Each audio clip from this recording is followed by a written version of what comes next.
The Lord be with you. Good day, everyone. Today is Tuesday, and our gospel commands us, be perfect as your heavenly Father is perfect. We always say imperfections is natural for us human being. By the fact that we are human being, we are prone to commit mistakes in our life. But you know what? Perfection is actually the original plan of God for all of us. Perfection is part of our identity when God first created human beings. Now, do you think God will command us to be perfect, to strive for perfection? If that is impossible, of course not. God knew us. God knew that we are capable of perfection.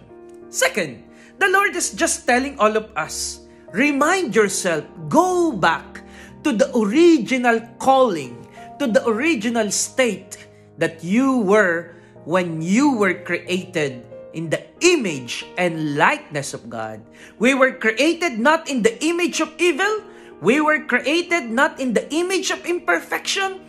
We were created in the image of God, in His likeness, in His perfection.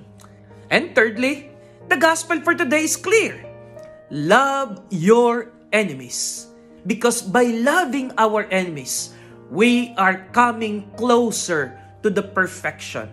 Okay, perfection may be difficult, but perfection is not impossible. So let us not use our being human as an excuse for committing sin. Rather, we have to strive for perfection and believe that it is possible simply because we are human, created in the image and likeness of God. And I remember what Cardinal Tagle said, it would be a great insult against our good God who created us good if we will say that we have committed sin, that we are imperfect simply because we are human. So today, strive for perfection until one day we enter the kingdom of God face to face. Amen.